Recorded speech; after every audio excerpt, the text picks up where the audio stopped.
Assalamualaikum warahmatullahi wabarakatuh.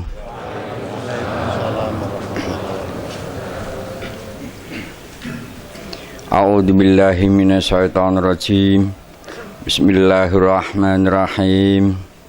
Qul huwallahu ahad, Allahu samad, lam yalid wa lam yulad wa lam yakul lahu kufuwan ahad. Allahumma sholli ala Muhammad wa ala ali sayyidina Muhammad. Shadaqallahul azim. Para jamaah sekalian yang teramat sangat kami muliakan, kami hormati, juga yang dirahmati Allah Subhanahu wa taala, juga para pemirsa, para pendengar yang sangat kami hormati dan yang sangat kami muliakan, juga yang dirahmati Allah Subhanahu wa taala. Alhamdulillahirabbil alamin. Pada kesempatan ini kita bisa bertemu kembali dalam kondisi dan keadaan sehat walafiat. Sebelum acara doa bersama, ada beberapa hal yang perlu kami sampaikan dan kiranya cukup penting untuk bisa kita pahami.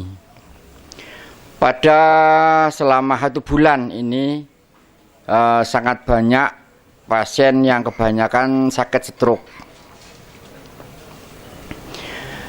Nah, di sini perlu kami sampaikan kepada Anda semua, kepada jemaah sekalian, penyebab utama dari penyakit stroke ialah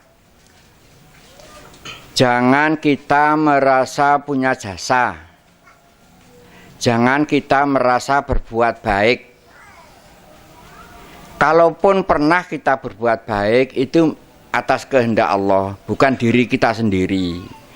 Kalau dalam bahasa Jawa itu jangan senang undat-undat atau ojek-ojek. Itu dalam bahasa Jawa. Kalau sudah terbiasa kita selalu menceritakan tindakan maupun perbuatan baik kita sendiri, maka tidak masuk akal ketika usianya sudah menginjak 50 atau lebih terkena penyakit stroke. Nah, bagi Anda yang sudah terkena penyakit stroke, solusinya ialah Anda harus tafakur, berdiam diri, kemudian kita cari orang-orang di sekitar kita, apakah itu tetangga, apakah itu kakak, apakah itu adik, apakah itu orang dari keluarga ayah, ataukah orang dari keluarga ibu. Bila mana sudah kita temukan orang yang paling enggak kita sukai, ya, itu usahakan dimaklumi. Apabila bisa bergerak, maka kita silaturahim akan lebih baik. Kalau sudah ketemu, maka diamlah kembali, tafakurlah. Siapa saja yang manusia yang pernah kita kenal, orang itu kita benci, maka kita datangi. Kalau bisa melakukan hal itu, maka ada kemungkinan stroke itu akan selesai. Itu. Apabila penyakit stroke tadi yang paling parah di bagian tubuh sebelah kanan, ya, bagian tubuh sebelah kanan ini yang paling parah atau setengah mati rasa, maka Anda cari dengan seksama keluarga dari ayah sampean. Keluarga dari ayah kita cari sampai semuanya. Bila mana sudah ketemu orang itu ada jarak dengan kita, maka kita mendekatlah. Itu. Jangan melihat sikapnya kepada Anda, tapi sikap Anda kepada mereka lah yang harus Anda lakukan. Itu terlepas dari saudara Anda itu orangnya baik apa tidak. Masalah orangnya nggak baik itu urusan mereka dengan Allah, bukan dengan sampean. Ini yang perlu kita pahami. Yang dipertanyakan adalah sikap kita sendiri kepada beliau-beliau. Terlepas dari beliau-beliau ini orang baik apa bukan. Yang saudara kita itu adalah orangnya dan bukan sifatnya, bukan tabiatnya. Itu manusianya itulah yang harus kita dekati. Itu kalau bisa seperti itu, ada kemungkinan walaupun stroke akan bergerak kembali dan akan pulih kembali. Itu kalau di bagian kiri yang setengah mati rasa, itu cari secara detail keluarga dari ibu sampean. Itu sampean cari aja. Dan ibu sampean dengan ibu mertua sama. Itu kita bisa baik dengan keluarga kita sendiri, tapi tidak baik dengan keluarganya istri, maka sama. Masih belum akan ada perbaikan di tubuh Anda. Semakin banyak yang Anda sambung, maka semakin banyak saraf-saraf di tubuh Anda yang nyambung kembali seperti semula. Semakin banyak yang Anda putuskan, maka semakin banyak pula saraf-saraf Anda yang terputus.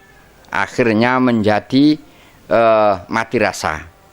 Bahkan kalau itu sangat putus, bahkan bukan hanya sarafnya tapi sekaligus tulangnya ikut putus. Jadi caranya itu sampean berdiam diri, namanya tafakur itu, sampean cari dengan seksama. Kalau enggak keluarga kita sendiri, keluarganya istri, kalau enggak keluarga dari pihak ayah, pihak dari ibu, itu sudah pasti ada. Terus bila mana ada seseorang yang pernah Anda tolong dan orang itu menjadi sukses, maka jangan sekali-kali orang itu sukses karena Anda tolong. Jangan sekali-kali. Kita bisa menolong tadi atas kehendak Allah, bukan kemauan kita sendiri. Itu sesuatu hal yang baik ini murni dan hak dari Allah. Kalau sesuatu yang buruk dan jelek itu hak diri kita sendirilah penyebabnya. Itu. Jadi la haula wala quwata illa billahil aliyul azim, itu pengertiannya itu hal yang baik-baik kita tidak punya daya dan upaya untuk hal kebaikan. Tapi kalau jelek kita sangat kuat, itu loh. Sangatlah kuat kita ini. Kalau ada masalah, ada perkara, itu memang kita penyebabnya. Kalau anak cucu kita nakal, itu kita penyebabnya. Tapi kalau ada anak yang baik, anak yang nurut, ini asalnya dari Allah, bukan dari kita. Itu. Yang jelas itu jangan sekali-kali kita merasa punya jasa di hadapan Allah Subhanahu wa Ta'ala. Kita tidak punya daya dan upaya apapun untuk kebaikan. Kalau itu Anda pahami, maka walaupun stroke-nya sudah sangat parah, kalau dia ada upaya melakukan seperti keterangan tadi, maka lambat laun, pelan tapi pasti itu jelas membaik.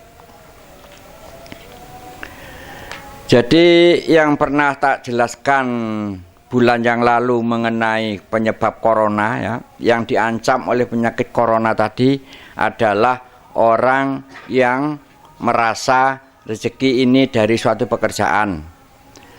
Orang yang pendapatnya sangat kuat itulah orang yang dicari oleh virus corona.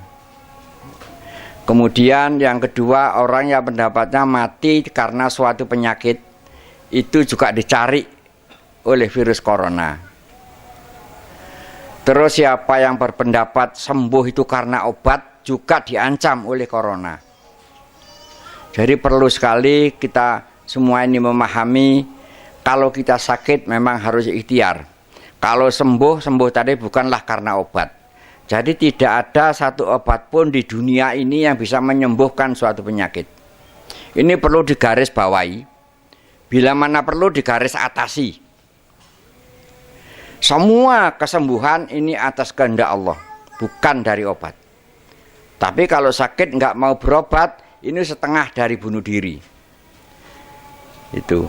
Ini juga termasuk akhlak kepada Allah. Itu kalau itu nggak difahami berarti orang ini tidak punya akhlak kepada Allah.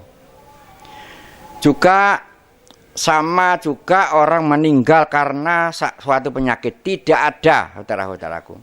Semua orang yang meninggal itu memang sampai garis yang telah ditentukan oleh Allah Subhanahu wa Ta'ala. Itu. Jadi nggak ada orang yang sakit itu karena suatu penyakit. Orang meninggal itu karena suatu penyakit.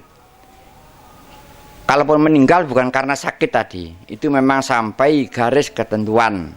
Ini perlu dipahami agar kita semua tidak merasa punya jasa di hadapan Allah Subhanahu wa Ta'ala. Itu. Kalau pendapat di hati ini tetap aja, maka dia dalam kondisi terancam. Virus corona sangat suka dengan orang-orang yang pendapatnya seperti itu. Itu. Ada lagi penyakit diabetes. Penyakit diabetes itu menurut pada umumnya itu penyakit keturunan. Sekali lagi dalam kesempatan ini saya sampaikan itu bukan penyakit keturunan. Itu adalah cerminan dari sifat kita sendiri. Itu cerminan dari sifat kita sendiri.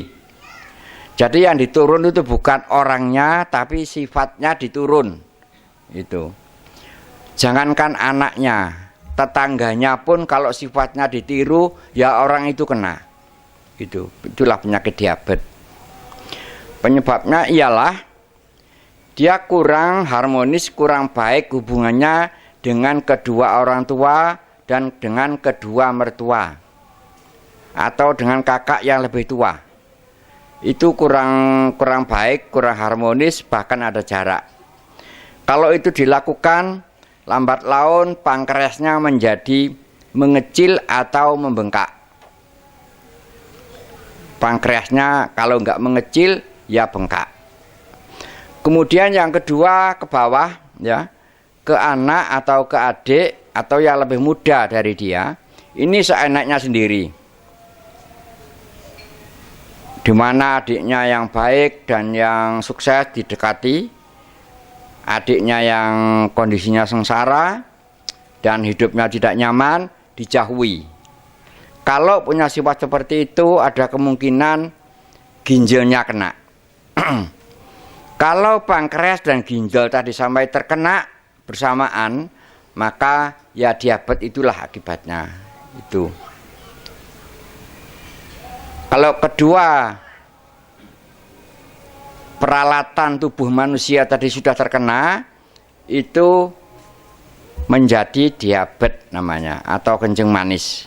Itu. Jadi ini juga harus perlu dipahami.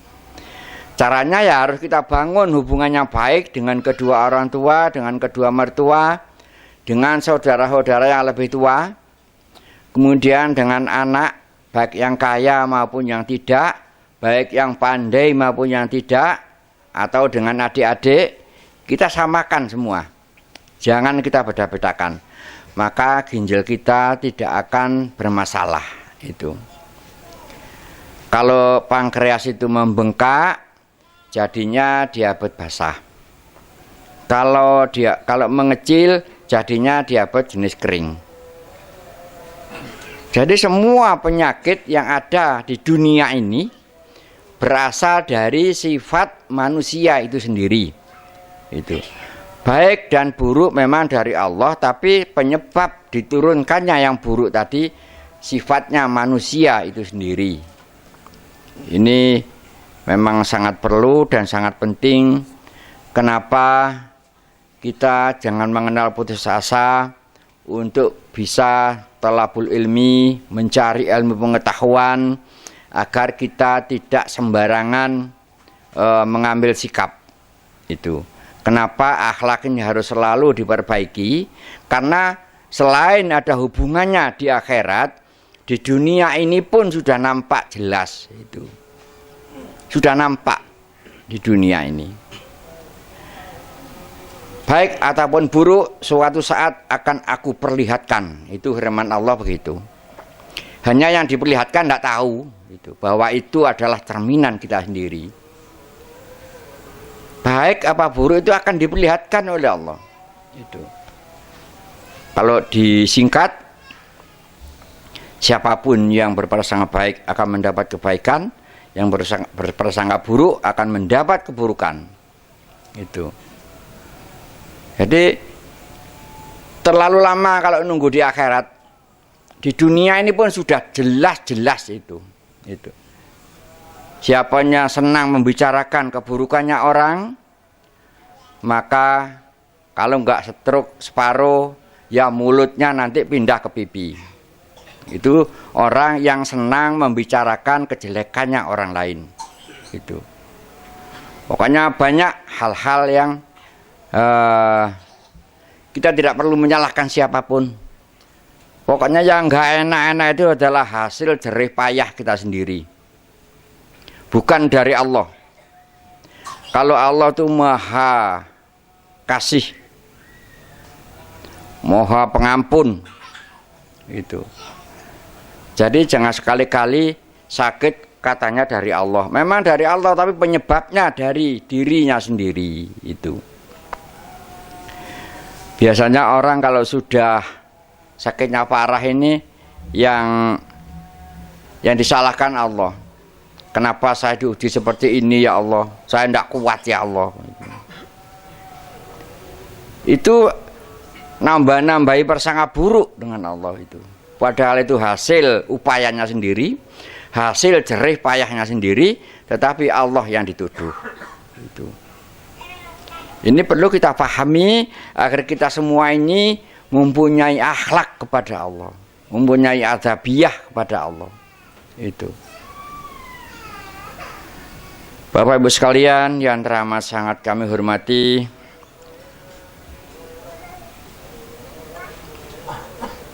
memang membicarakan penyebab-penyebab penyakit ini harus perlu dan sering diulang-ulang karena mudah lupa kalau nggak diulang-ulang. Padahal sudah lama saya bicara ini. Sudah sangat lama itu. Bagi ibu-ibu ya, bagi ibu-ibu yang punya prasangka buruk kepada ibunya ya, harus dibersihkan hati itu. Pererat hubungan dengan ibunya, dengan orang tuanya. Maka Anda tidak akan terkena penyakit kista atau miom. Tidak akan itu. Atau kalau diperjelas, penyebab dari penyakit miom itu adalah tidak baik kepada ibunya. Itu. Jadi harus bisa dinaikkan, dibawahkan, dinaikkan, dibawahkan itu. Jadi bagi Anda yang sudah terkena penyakit kista dan miom, jangan pikir panjang lebar, perbaiki hubungan dengan ibunya.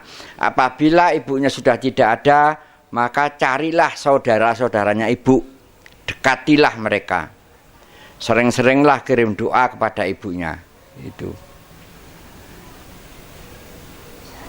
Terus kalau ada orang punya penyakit di bagian kepala, apa itu kanker otak?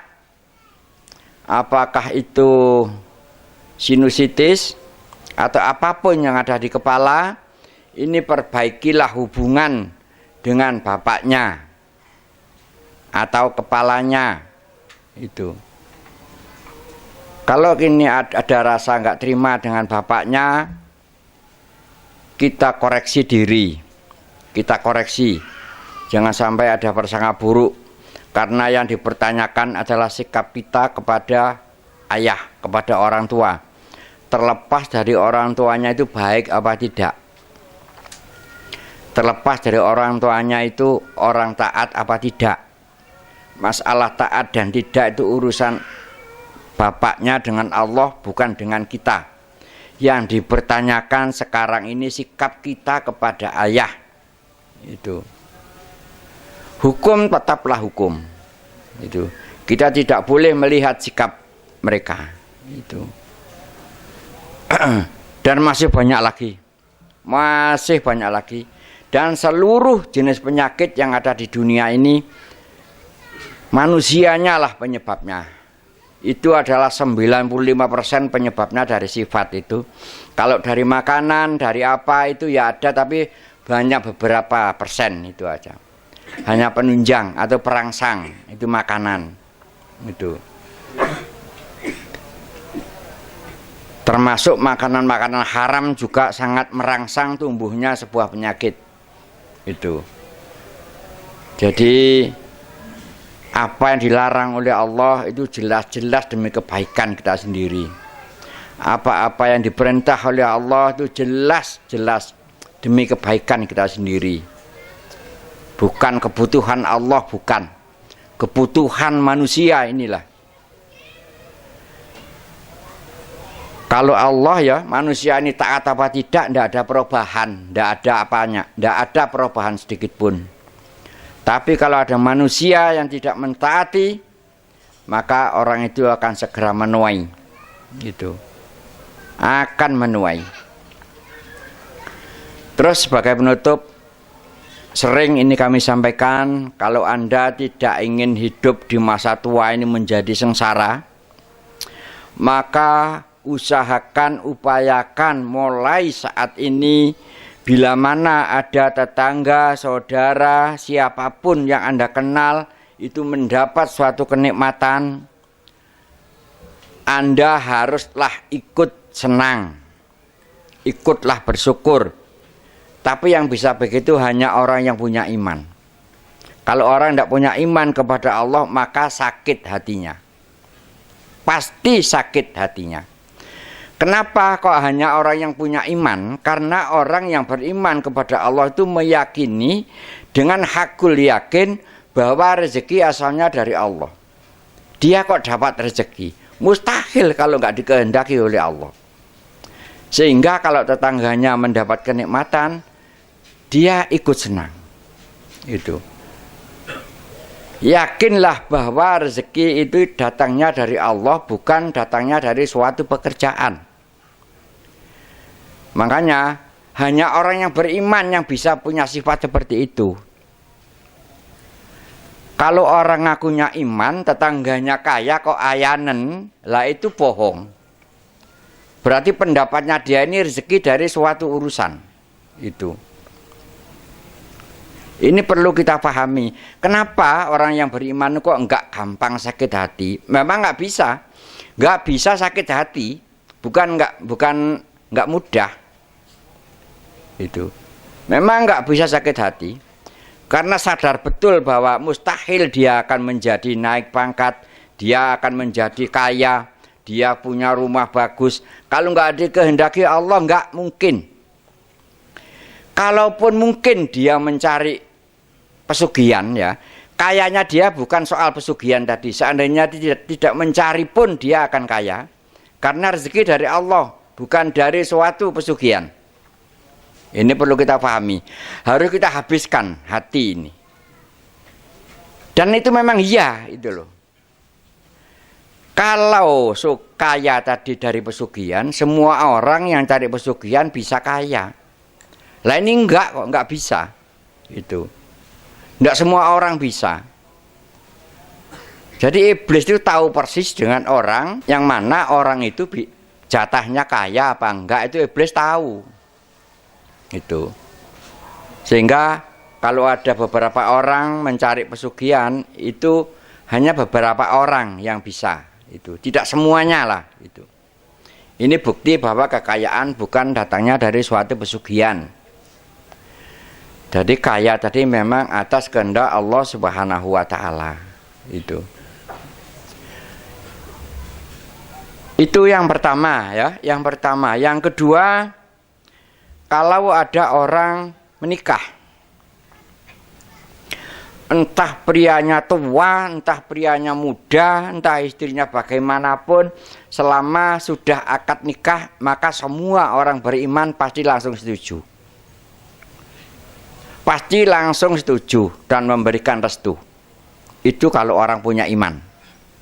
Itu. Tapi kalau orang tidak punya iman, sudah akad nikah itu masih nggak terima, masih ditentang. Itu tandanya kalau manusia ini nggak terima dengan ketentuan Allah. Itu. Kalau belum menikah sih boleh, nggak setuju boleh, nggak terima juga boleh, ya nggak salah ya nggak dosa. Tapi ketika sudah akad nikah, baik Anda suka maupun tidak, Anda harus setuju.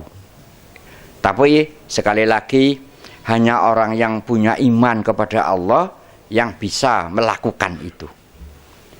Sama dengan kaya tadi. Itu yang kedua. Yang ketiga, orang berapapun jumlah anaknya, ya, berapapun jumlah anaknya, serta bagaimanapun sifat rupa dan sikap-sikap anaknya, orang yang beriman selalu terima. Berapapun anaknya, kalau nggak dikehendaki oleh Allah itu nggak mungkin. Itu. Soal rupa juga demikian. Bagaimanapun rupanya, ya kita terima. Memang itu ketentuan dari Allah. Jadi masalah rezeki tadi, masalah jodoh tadi, masalah keberadaan anak, ini benar-benar ketentuan dari Allah Subhanahu wa Ta'ala. Jadi sesuatu yang dikehendaki Allah, ini tidak mungkin manusia yang beriman itu menentang. Itu. Tapi sekali lagi, yang bisa seperti itu hanya orang yang ibadahnya karena Allah. Khusus yang fardu ain. Kalau fardu ain tadi nggak dijalani, ibadah tadi nggak dijalani karena Allah, mustahil bisa seperti yang tadi. Kami ulangi, mustahil bisa terima dengan ketentuan-ketentuan dari Allah tadi. Khusus yang fardu ain. Jadi syahadat, sholat, zakat, puasa, haji bila mana mampu, ini harus dijalani karena Allah. Barulah itu ada sedikit iman di hati orang tersebut. Sedikit, baru sebesar biji sawi. Walaupun rajin, kalau karena selain Allah, mustahil di hati orang itu ada iman. Ya, Islamnya tetap Islam, agamanya yang Islam. Itu. Tapi tabiat, pendapat jauh dari keimanan. Itu.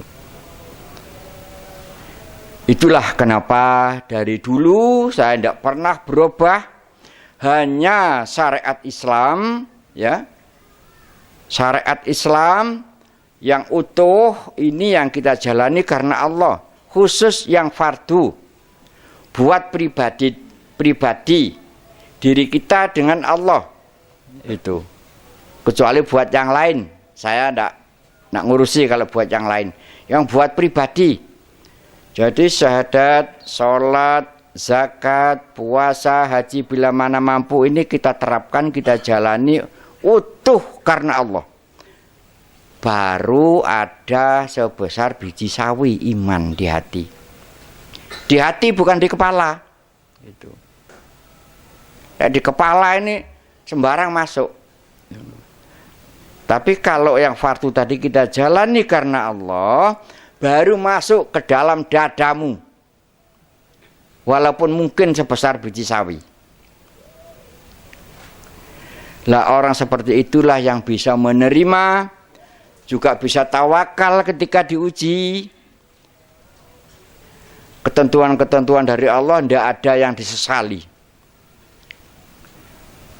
Kecuali tidak adanya keimanan di hati seseorang tadi. Itulah saudara-saudaraku sekalian yang teramat sangat kami hormati. Sekali lagi kami sampaikan, khusus yang fardu tadi, jalanilah karena Allah. Jangan karena selain Allah. Apapun itu namanya, selain Allah itu adalah sesuatu. Apapun namanya, selain Allah itu adalah sesuatu. Itu. Walaupun Allah meliputi di segala sesuatu. Jadi khusus menyangkut yang fardu ain, maka kita jalani, kita terapkan, jangan sekali-kali karena selain Allah. Itu perlu waktu, tapi ada kemungkinan di dada ini akan tumbuh sebesar biji sawi. Tidak banyak. Tapi sebatas biji sawi itu pun sudah cukup untuk mencegah sampean semua digoreng di jahanam nantinya. Itulah yang bisa kami sampaikan dalam kesempatan ini. Apabila ada tutur kata, bahasa yang sangat tidak nyaman, sangat menyinggung, mohon kiranya kami mohon maaf yang sebesar-besarnya. Ila hadratin Nabi Muhammadin sallallahu alaihi wasallam. Al-Fatihah. A'udzu billahi minasyaitonir rajim. Bismillahirrahmanirrahim. Alhamdulillahi rabbil alamin. Ar-Rahmanir-Rahim. Maliki yaumiddin. Iyyaka na'budu wa iyyaka nasta'in. Ihdinas siratal mustaqim. Siratal ladzina an'amta 'alaihim ghairin maghdubi 'alaihim waladdallin. Khususan ila rahim mujtahidina sahabati Sayyidina Abu Bakar Siddiq, Umar bin Khattab, Utsman bin Affan, Ali bin Abu Thalib radhiyallahu an. Al-Fatihah. A'udzu billahi minasyaitonir rajim. Bismillahirrahmanirrahim. Alhamdulillahi rabbil alamin. Ar-Rahmanir-Rahim. Maliki yaumiddin. Iyyaka na'budu wa iyyaka nasta'in. Ihdinas siratal mustaqim. Siratal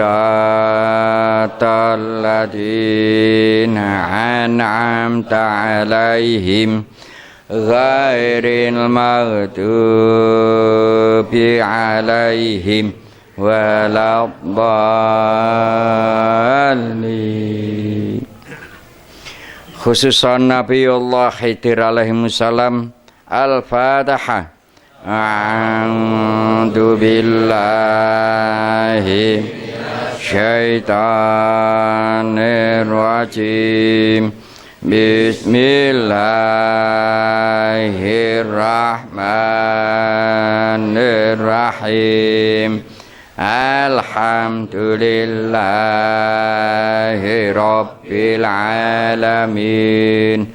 Ar-Rahmanir-Rahim. Maliki yaumiddin. Iyyaka na'budu wa iyyaka nasta'in. Ihdinas siratal mustaqim. Siratal ladzina an'amta 'alaihim ghairin maghdubi 'alaihim waladdallin. Al-Fatihah. A'udzu billahi syaitonir rajim. Bismillahirrahmanirrahim. Alhamdulillahi rabbil alamin. Ar-Rahmanir Rahim Maliki Yaumiddin Iyyaka na'budu wa iyyaka nasta'in Ihdinas siratal mustaqim Siratal ladzina an'amta 'alaihim Ghairin maghdubi 'alaihim waladdallin. Al-Fatihah. A'udzu billahi minasy syaithanir rajim. Bismillahirrahmanirrahim. Alhamdulillahi rabbil alamin. Ar-Rahmanir Rahim Maliki Yaumiddin Iyyaka na'budu wa iyyaka nasta'in Ihdinas siratal mustaqim Siratal ladzina an'amta 'alaihim Ghairin maghdubi 'alaihim waladdallin. Khususan ila rahim mahadina wa mahadikum wa abaina wa abaikum wa ahlina wa ahlikum minal muslimina wal muslimat wal mu'minina wal mu'minat al ahya minhum wal amwat. Al-Fatihah. A'udzu billahi syaitanir rajim. Bismillahirrahmanirrahim. Alhamdulillahi rabbil alamin. Ar-Rahmanir Rahim. Maliki Yaumiddin. Iyyaka na'budu wa iyyaka nasta'in. Ihdinas siratal mustaqim. Siratal ladzina an'amta 'alaihim Ghairin maghdubi 'alaihim waladdallin.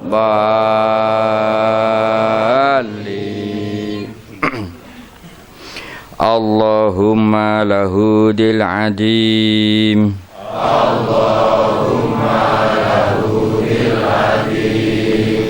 Allahumma lahudil adim. Allahumma lahudil adim.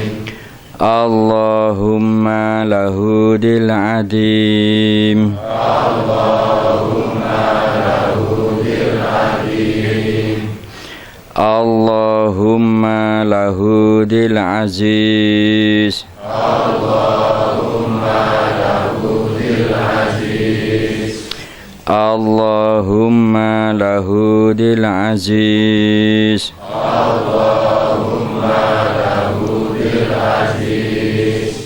Allahumma lahudil aziz. Allahumma lahudil aziz. Allahumma lahudil ghafar. Allahumma lahudil ghafar. Allahumma lahudil ghafar. Allahumma lahudil ghafar. Allahumma lahudil Ghafar.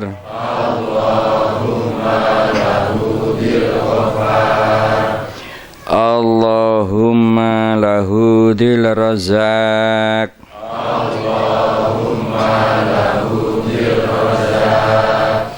Allahumma lahu dil razak.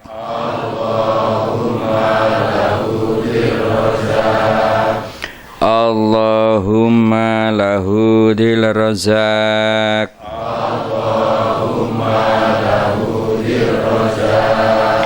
Allahumma lahu dil razak.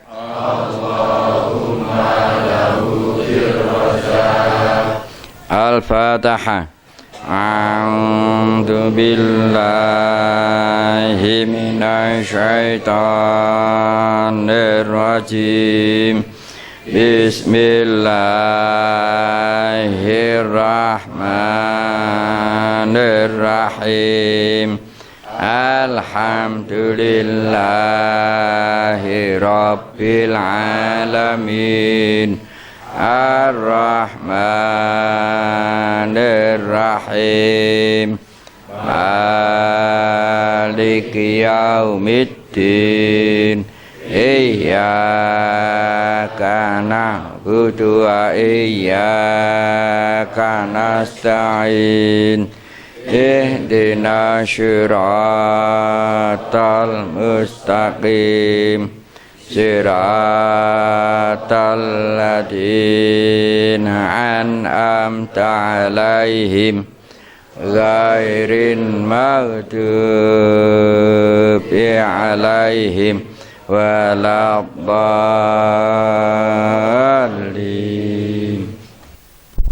A'udzu billahi minasyaitonir rajim. Bismillahirrahmanirrahim. Allahumma sholli ala sayyidina Muhammad wa ala ali sayyidina Muhammad. Alhamdulillahirabbil alamin. Allahumma sholli ala sayyidina Muhammadin sholatan tunjina biha min jami'il ahli wal afat wa taqdilana biha min jami'il hajat wa tutahhiruna biha min jami'i syai'at wa tarfa'una biha indaka ahla darajat wa tuballighuna biha min aqsal ghayat min jami'il khairati fil hayati wa ba'dal mamat.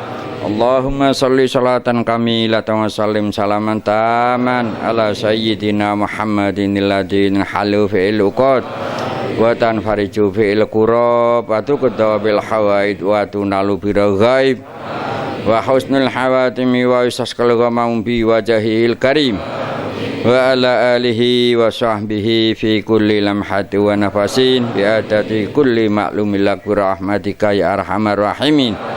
Subhanaka rabbika rabbil izzati amma yasifun wa salamun alal mursalin walhamdulillahi rabbil alamin. Al-Fatihah.